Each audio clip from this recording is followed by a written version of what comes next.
amigos de Wonder Cowgirl? Yo sé que los he tenido un poco abandonados, pero déjenme quitarme los lentes porque andamos muy Coach Prime. Bien saben que Deion Sanders ahorita la está rompiendo allá con los Buffaloes de Colorado, ¿verdad? Entonces, pues un abrazo a nuestro querido Deion Sanders que le está rompiendo como coach. Obviamente hay muchas expectativas y ya saben, perdió 2 juegos, pero ¿qué partido dio justamente contra USC?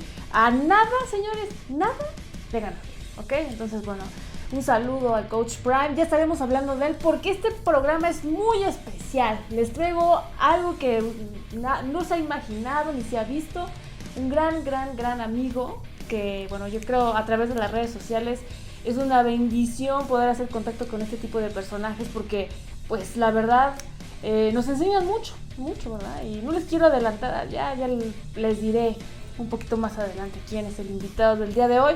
Pero vamos a hablar de este partido, bueno, un poquito, sí, ya saben, estamos de festejo, de manteles largos, ya nos duró, si hoy es miércoles, ya suficiente estar festejando esta semana de victoria contra los Patriotas, donde Bill Belichick nunca había recibido una paliza como la que le dimos nosotros, que bueno, no es como así para echar campanas al vuelo ni nada, pero sí estar contentos de que se hizo lo que se tenía que hacer y felicitar al muchacho de Ron Bland, porque se puso las pilas, tal cual, diríamos aquí en México, y se puso a estudiar, practicó lo importante que es esa posición que dejó Trevon Diggs, que esperemos que pues se mejore, ¿no? Que ya ande un poquito mejor o de más ganas para ver los partidos también de los Cowboys y que no tenga esa ansiedad de tengo que entrar a jugar, ¿no? Porque yo por lo menos haría eso, ¿no? No me estaría tranquila. Y Glenn realmente en esta posición nos sorprendió porque robó balones y no se quedó tranquilo con eso. Aparte metió touchdown, que es lo que tanto estamos queriendo los Cowboys, porque en zona roja pues nos han quedado de ver el equipo, ¿verdad? La ofensiva no ha sido como que tan contundente en ese sentido cuando llegan a la zona roja, pero bien este partido en general. Evidentemente creo que los Patriotas no son ese rival con el que podemos estar midiendo cómo están los Cowboys, pero lo que sí es que esta semana viene el verdadero sinodal, como dirían todos por ahí. La gran prueba de fuego para los Cowboys, que tanto se ha dicho, que si arriba, que si abajo, que si en medio. Lo cierto es que los Niners están entre esos equipos que son los principales, pues como que llamados a ese próximo Super Bowl. Es muy temprano, sabemos que acaba de terminar septiembre. Como dicen, nadie se corona ni gana el Super Bowl en septiembre. Hay mucho camino que recorrer, pero lo cierto es que las Águilas de Filadelfia, los Niners y los Cowboys, tal vez voy a hacer así, o sea, voy a sonar fan aquí y voy a decir que los Cowboys son esos equipos que se espera que den, o sea, la campanada o que levanten la mano y digan yo voy a ser ese invitado a la gran fiesta de la NFL, ¿verdad? Entonces, por allá en febrero ya todavía faltan muchos meses, muchos, hay muchas cosas que hacer y lo que nos tiene aquí precisamente concentrados el día de hoy en Wonder Cowgirl, que ya saben que es este programa dedicado a los Cowboys. Los quiero invitar también a que sigan, obviamente, Game Plan Daily, ¿no? Porque prácticamente es este noticiero que hacemos con las noticias y comentarios de lo que está sucediendo en la NFL, que bueno, pues ha sido así. Tratamos de hacerlo diario junto con Oscar Clériga y también en Claryburg, en María Carmesí y por supuesto en Cuernos Largos, que también están on fire, señores, on fire.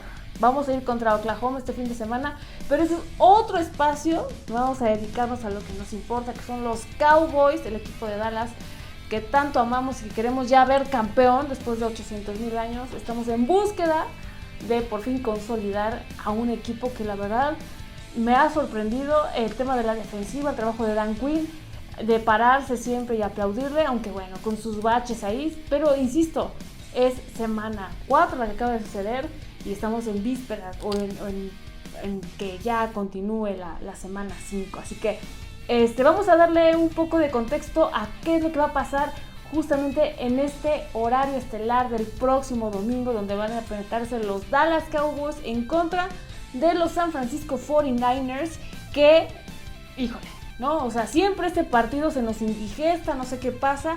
Lo cierto es que tenemos dos perspectivas, ¿no? La del divisional, que fue justamente en el 2023 con Brock Purdy, donde perdemos 19-12. Bueno, sí, o sea, nos quedamos solamente con 12 puntos. Tuvimos muchos problemas en la posición del kicker, ¿no? Bien sabrán que, no me acuerdo, no tengo el dato ahorita de cuántas veces se hizo este intento de gol de campo, pero que nunca llegaba. Y creo que eso fue un punto decisivo también para que los Cowboys anímicamente y por supuesto este marcador no reflejara lo que habían hecho los Cowboys de ir avanzando poco a poco y sumar puntos, que es lo más importante. Y en ese sentido, pues, no teníamos un buen kicker. Y hoy le quiero dar una fanfarria y ojalá que la producción la pueda poner así de ¡tarán! ¿Sí? O sea, Brandon Aubrey, ¿no? Este chico que era bueno, jugador de soccer de la Universidad de Notre Dame, que ya hemos hablado de él en otros espacios, está ahorita en esta posición. En el partido contra Arizona, que tanto queremos olvidar y sacar del mapa, pues les diría que entre comillas, porque Brandon en ese partido logró conectar 5 de 5, ¿sí? O sea, esa es una muy buena marca precisamente para un pateador que tanto hemos adolecido en eso, y creo que en este partido contra los Niners va a ser súper defensivo el tema. O sea, sí, obviamente hay muchas especulaciones, hay estadísticas, pero aquí lo cierto es que la rivalidad pesa, y hemos estado acostumbrados a que este tipo de partidos están muy, muy cerrados. Y aquí hay que decir que Brock Purdy, pues literalmente no le tembló la mano al enfrentarse a los Cowboys y hizo y deshizo, aunque hay que reconocer que la defensiva solamente le permitió que tuvieran 19 puntos, ¿no? Entonces por eso hay que ver que los Cowboys se quedaron muy cerca de empatar a los Niners, y qué hubiera pasado si hubiéramos tenido esos puntos o esos goles de campo, ¿no? Entonces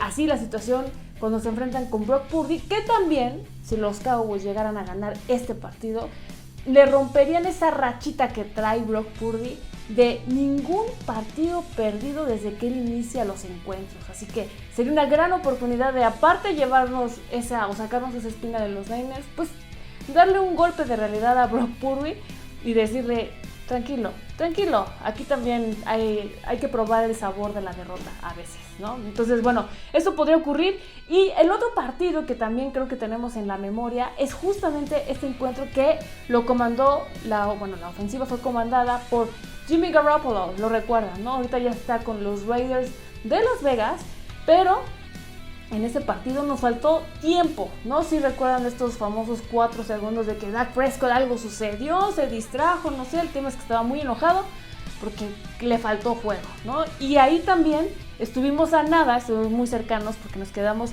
con 17 puntos a 23. O sea, como pueden observar, han sido literalmente nada, un esfuerzo más, ¿no? Y eso lo digo porque justamente el invitado que ahorita les voy a decir quién es el que va a estar aquí platicándonos o dándonos una perspectiva de lo que va a suceder en este Sunday Night Football, nos platicó de estas pues puntos clave que van a ocurrir en el partido, y ya les daré yo también mi punto de vista con respecto a lo que vamos a ver el día domingo. Así que sin más ni más, le quiero dar la bienvenida a Tony Casillas, ¿no? Un gran personaje de uno de los equipos, obviamente de los Cowboys, pero que fue el equipo que ganó Super Bowls de estos 90s tan entrañables que todos hemos estado añorando desde hace mucho tiempo. Gran jugador en su posición, y bueno, pues tuvimos el gran privilegio de platicar con él. Nos dio una plática muy amena, muy entretenida, y por supuesto, pues platicamos de todo lo que va a suceder contra los Niners. Así que aquí les dejo esta entrevista y regresamos.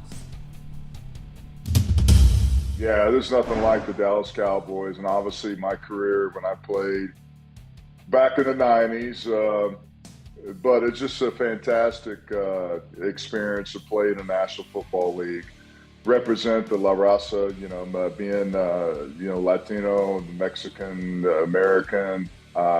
So it's great to be able to be the beacon and represent, but it was quite a career. Unfortunately, it goes by relatively fast, but there's so many great memories, as you just mentioned, the championships, the opportunity to play, and really it's the fans that at the end of the day, you just enjoy playing for and hoping that they are able to experience your success. winning championships and everything that goes along with that. In the rivalry about the Cowboys and the Niners, there'll be a lot of stories. But I have now the privilege to ask you, how is prepare a game and how is the game against the Niners? It's a lot of pressure or something. How is the moment to play against Niners? Well, yeah. So back in our era, we played the 49ers. We played them in the NFC Championship game, and so there was a lot on the line going to the Super Bowls, and so there's this different type of urgency because it was in the playoffs.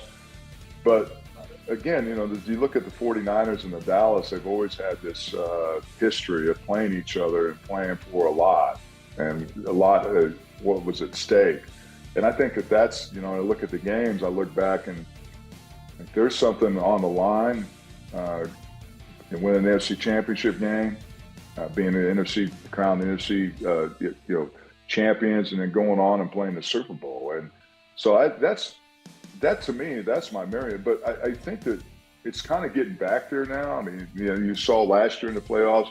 It's certainly, these teams are both in the top 10 in the NFL now, and the top 5 teams, and you look at it that way. So there's, it's great for the fans, the 49ers and going and playing in California, Northern California. And, I think some of my best football memories are playing the 49ers, and some of the best games I had was the NFC Championship game when I had 3 sacks. So I think it's great for the fans. It's great for the NFL because it's going to be a national TV game on Sunday night, and it's going to be tremendous. It's going to be a lot of expectation, and I just hope we get our money's worth. I hope Dallas understands the history and what it means to play the 49ers.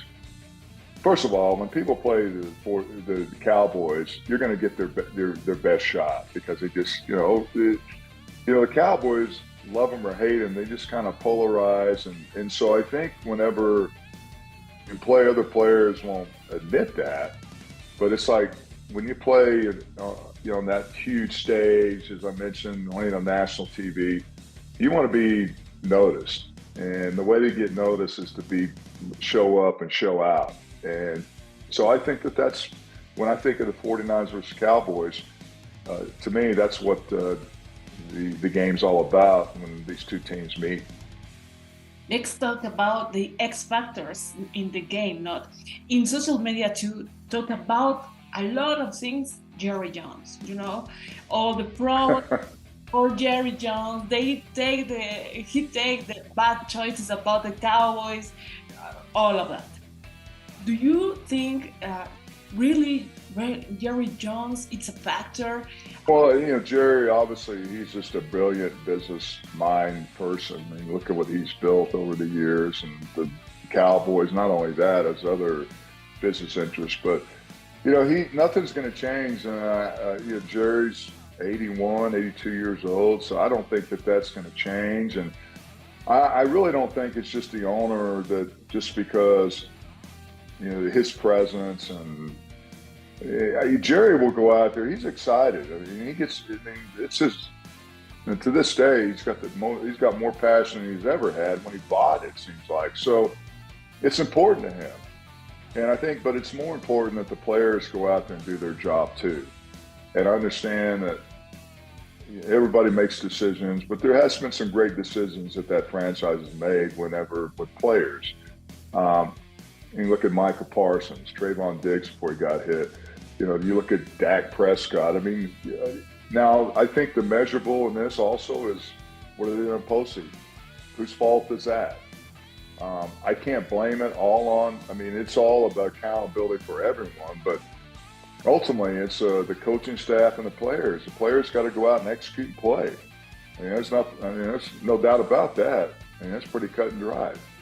But I think it's easy for everyone to go to Jerry, and that's kind of been the narrative, and I think that's a lot to do with the national media because that's what they play up. I mean, they feed off the Cowboys, and the Cowboy gives them clicks and views and all that. But ultimately, it's all about the players going out there and execute and playing. And And the last time I checked, now maybe some personnel, some decision making on what to do with different players and different situations. But I think the biggest decision, and I think the big disappointment to me, is that Jimmy Johnson's not in the Ring of Honor. And I think for me, I think for all the other players that have played for Jimmy, who, you know, I'm going to not ride his coattails, but certainly I think that Jerry did whenever he won all those Super Bowls. You know, obviously Jimmy was a big part of putting that dynasty team together. And without Jerry, there would be no Jimmy. Without Jimmy, there'd be no Jerry. So I think for me, that's the most disappointing, I think, is I want to see both these guys while they're still here on Earth, to be able to have a special moment and recognize one of the greatest coaches, the Hall of Fame culture, Hall of Fame owner in the National Football League, and pay tribute to him. I'm agree with you. Yes. So you say a name, Dak Prescott. No, that's the point of all of things around the Cowboys, because we want to know what will happen now with him, if he's prepared or happens something on his mind when they go to red zone, no touchdowns and all of that things that they say. What do you think about Dak Prescott? I think it's a tremendous challenge for their offense, because they have a tremendous defense. They have Nick Bosa. I mean, they have tremendous playmakers on that side of the football. So I think that's really kind of what it's going to be hard to score a lot of points on them, but I think ultimately it comes down to your quarterback who need to make a play. Whether it's the red zone, I think we all, as former players, we talk about the red zone. And I don't know, some teams do it better than others, but I think there's one point you got to be able to run the ball down in the red zone, because let's face it, the field shrinks. There's less space that you can do things. So you got to really just make the defense honor you inside, and if you're not spreading them out in that small amount of yardage, it makes it difficult. So I think that you have to be able to run the football and be able to kind of pound it, and not really just count on throwing passes, because like I said, I mean, there's nowhere, that highway, there's nowhere to go, because they run out of cement or turf, real estate. So I think that's hard, but I think the quarterback's always going to get all the criticism. He's going to get the glory when the glory's due, but I think he needs to make big plays at big moments, just like their team. They got to play great in big games, and they just haven't done that. And what do you think about Micah Parsons? He is the name of the team now. Wherever you go, Micah Parsons. He's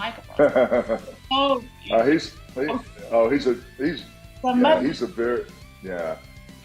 I'm sorry, I didn't mean to interrupt you, but I think he's the most dynamic player. He plays hard. I think that he's got a motor that doesn't ever stop. He's very athletic. He does a lot of things a lot of people dream about doing, and this makes it look very fluid and effortless. So he's just got tremendous instincts, but he never stops, and he's very relentless, and you can just tell he loves being on the field and playing the game, and never wants to come off the field. So I think, without a doubt, it's been a long time since we've seen a player of his, I guess, variety and what he can do, and just his dual threat, what he can do as a run player, run stopper. Now, I would say this, against the run, that's something I would try to, if I'm an offense, to go at him. But when it comes to rushing the passer, there's hardly anybody else in the National Football League that does it better than him. For you, what will be the break point in this game? That's a great question. I think the way that I see this game, it's a game you have to start fast. You have to kind of dictate a little bit, and when you're on the road, you have to make some big moments. And I think that's going to be a thing that they're going to have to be able to do. They're going to have to really You look at San Francisco statistically. Their offense is probably playing a little better than their defense. I mean, they got some big names, but last week they gave up a lot of yards, and so there's some yards to be had there. But I think it's all about execution. It's all about not playing flat and playing with a lot of energy. It can't be like an Arizona game where they show up, because I think that's what they're going to have to execute, because they're going to watch the film and they're going to do some of the things that Arizona did. They're going to try to, Christian McCaffrey is an amazing player. I mean, they have Debo Samuel. I'm sorry, Debo Swinney is the coach at Clemson, I guess. But Samuel, he's a dynamic player.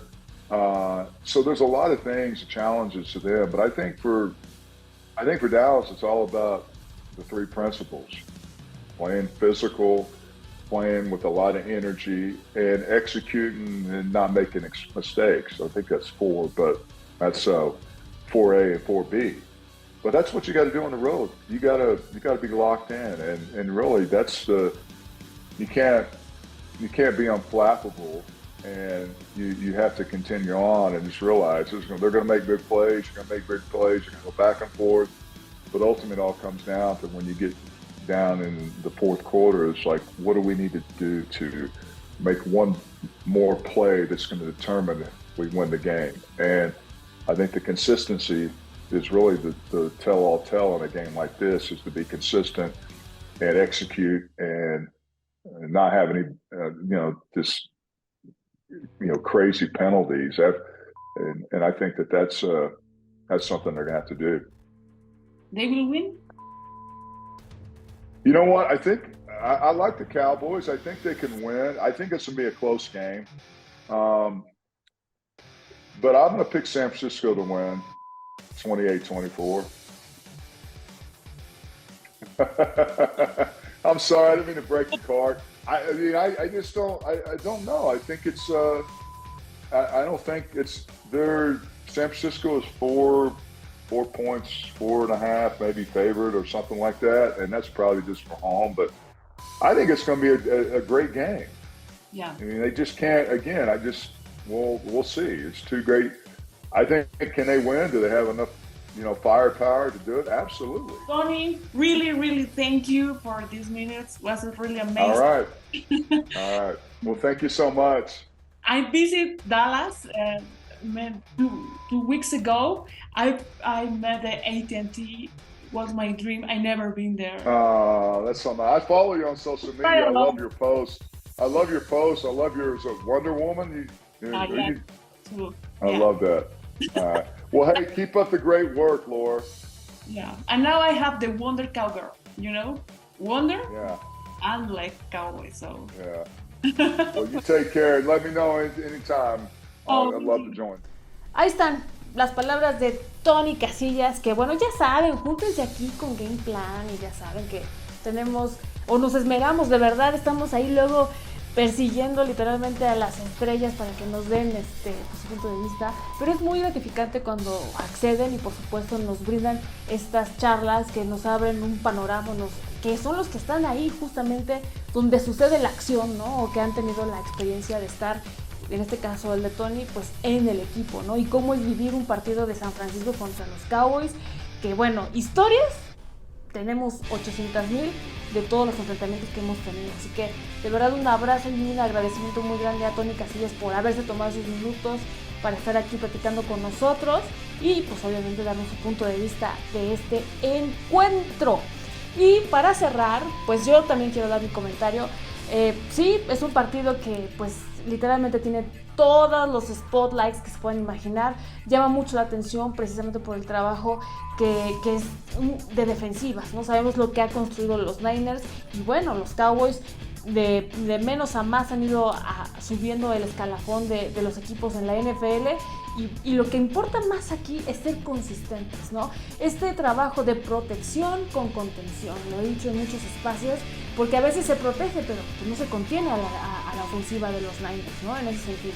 Entonces hay que hacer las cosas en conjunto para que todo funcione como un reloj suizo y todas las posiciones hagan lo que tienen que hacer, ¿no? En este caso, la ofensiva, que no le tenga miedo al red zone, que ya sabemos que a veces como que nos espanta el color rojo, no sé por qué, pero bueno, eso sucede.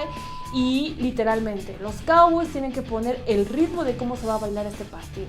Si de principio los Niners nos empiezan a poner un cha-cha-cha muy rápido, empiezan a subir este marcador de una manera descontrolada, primero 3, 7, 14 o más, y nosotros estamos muy abajo, yo sí creo que va a ser muy complicado que podamos alcanzarlos en ese sentido. Hay que pelear 1 a 1, no hay que darle una posibilidad de una ventaja amplia a los Niners, hay que estar literalmente en marca personal, precisamente con Brock Purdy, con ello, con todas estas figuras que tienen pues grandes talentos y habilidades que nos han demostrado en otros partidos. Así que yo me preguntan que cuál va a ser el pick del día. Pues la verdad yo no les voy a ir a otro equipo más que a los Cowboys. Yo estoy segura de que lo van a sacar. Creo que va a ser un partido muy sufrido, así que preparen la ranitidina, aspirinas y demás, más que las chelas, porque seguramente vamos a estar así al filo de la butaca. Pero como han sido estos partidos que se han ido presentando, creo que sí, por un gol de campo se puede definir este partido. Y para eso, la estrella, aquí dicho en Wonder Cowgirl, será Brandon Aubrey, ¿ok? Así que así va a ser. Eso es mi pronóstico, espero que así se cumpla.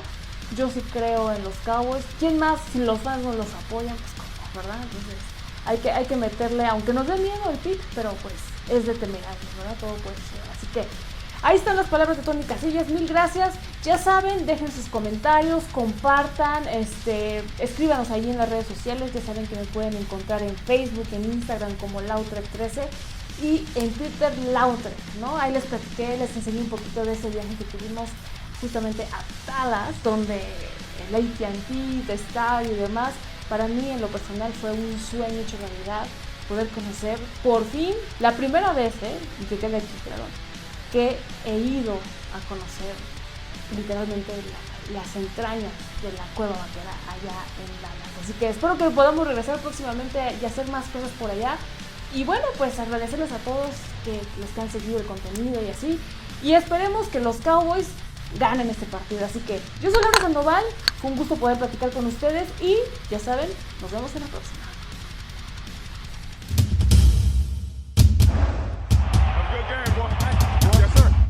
In life, as in football, you always need a game plan. Show me the money.